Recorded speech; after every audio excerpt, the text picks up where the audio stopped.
Software work చేయాలి నాగార్జున సాగర్లో అంటే 2 నుంచి 3 నెలలు పడుతుంది. వీళ్ళు కేఆర్ఎంబీకి రాయాలి, కేఆర్ఎంబీ ఇంకెవరికో రాయాలి, అక్కడ నుంచి పర్మిషన్ రావాలి. అంటే మన భూభాగంలో మన డబ్బులతో కట్టిన ప్రాజెక్టులకు కూడా పర్మిషన్లు వస్తున్నాయి, పర్మిషన్లు రానటువంటి పరిస్థితి. కాబట్టి దీని మీద కూడా తక్షణం స్పందించాలి.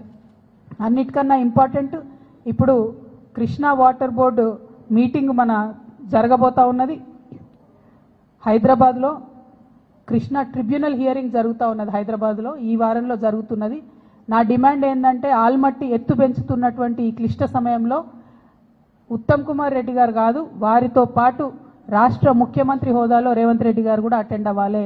మీరు అటెండ్ అయితేనే మనకు రావాల్సినటువంటి న్యాయం జరుగుతుంది, మనకు దక్కాల్సినటువంటి వాటా దక్కుతుంది. మీ సిన్సియారిటీ ఏందో కూడా ప్రజలకు అర్థమవుతుందని చెప్పి ఈ సందర్భంగా నేను డిమాండ్ చేస్తూ ఉన్నాను. మరి తెలంగాణ జాగృతి పదే పదే చెప్పిన విషయం మళ్ళొకసారి గుర్తు చేస్తున్నా.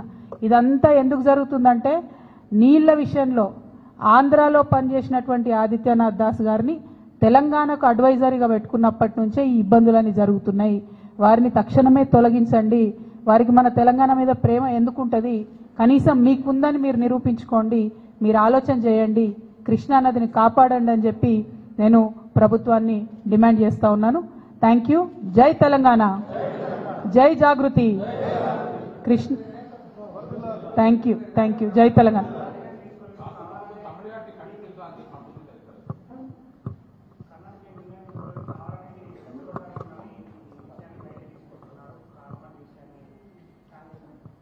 ఇప్పుడు తమ్మిడిహట్టి డిఫరెంట్ ఇష్యూ, అది గోదావరి నది వాళ్ళు కట్టాలనుకుంటున్నారు, దాని మీద కూడా పలు రకాల అభిప్రాయాలు ఉన్నాయి. బట్ ఇవాళ ఇంపార్టెంట్ ఇష్యూ కృష్ణ.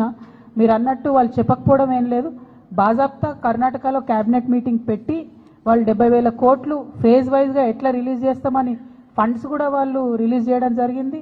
అదేవిధంగా ల్యాండ్ అక్విజిషన్ ఫేజ్ వైజ్ ఎట్లా చేస్తామని కూడా వాళ్ళు ప్రాపర్ ప్రణాళిక రూపొందించుకొని క్యాబినెట్ అంతా కూడా ఒక దగ్గర కూర్చొని చెప్పిన తర్వాత నిర్ణయం జరగలేదు అని చెప్పి ఇట్లాంటి మాటలు మాట్లాడడం నిజంగా కూడా మీ మహబూబ్ నగర్ బిడ్డలకు, నల్గొండ బిడ్డలకు వాళ్ళకు ద్రోహం చేయడం తప్ప ఇంకోటి కాదని చెప్పి నేను భావిస్తూ ఉన్నాను.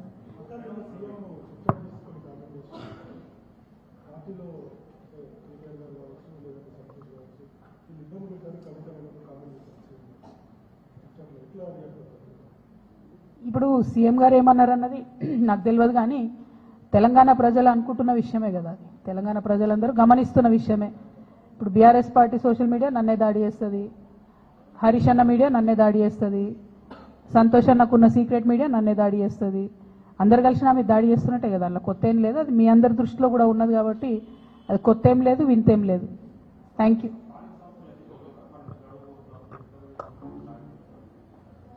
ఎక్కడ మాట్లాడిరండి? ఒక్కసారి కూడా కనీసం బీసీల మీటింగ్ రివ్యూ తీసుకోవడం లేదు సీఎం గారు. మేము పదే పదే కోరుతున్నాం, నిన్న కూడా మన తెలంగాణ జాగృతి నుండి కూడా మళ్ళీ చెప్పినాం మేము, మీరు కనుక తక్షణం నిర్ణయం తీసుకోకపోతే ఇక మంత్రుల ఇల్లు ముట్టడించుడు ఉంటుంది ఫస్ట్ ఫేజ్లో, ఇంకా కూడా నిర్ణయం తీసుకోకపోతే ముఖ్యమంత్రి గారి ఇల్లు కూడా ముట్టడించాల్సి వస్తుంది.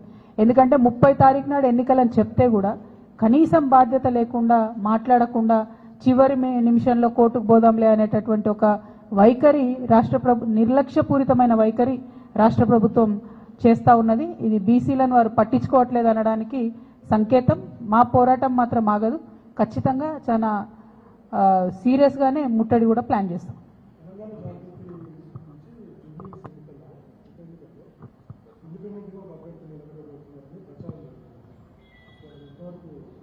ఏంటంటే నేను బతుకమ్మ చెప్తే మీరు కృష్ణ నీళ్ళు వేయరేమో అని, దానికైనా రేపటి నుంచి బతుకమ్మ సంబరాలు ప్రారంభమవుతున్నాయి. ముందుగానే తెలంగాణ ఆడబిడ్డలందరికీ కూడా బతుకమ్మ పండుగ శుభాకాంక్షలు తెలియజేస్తూ ఉన్నాం.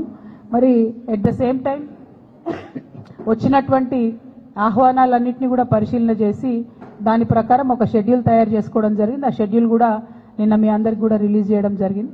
అందులో భాగంగా మొదటి రోజు చింతమడకకి వెళ్తూ ఉన్నాము. మరి అట్లానే తర్వాతి కార్యక్రమాలన్నింటినీ కూడా మీకు చెప్పడం జరిగింది. అట్లానే ఎప్పుడు చేసినట్టే తెలంగాణ జాగృతి నుండి కూడా ఈసారి ఒక పాట కూడా మళ్ళీ చేస్తూ ఉన్నాము. దాన్ని మాటల తిరుపతి గారు సోదరుడు తను రాసిండ్రు, మంగ్లీ పాడుతున్నది.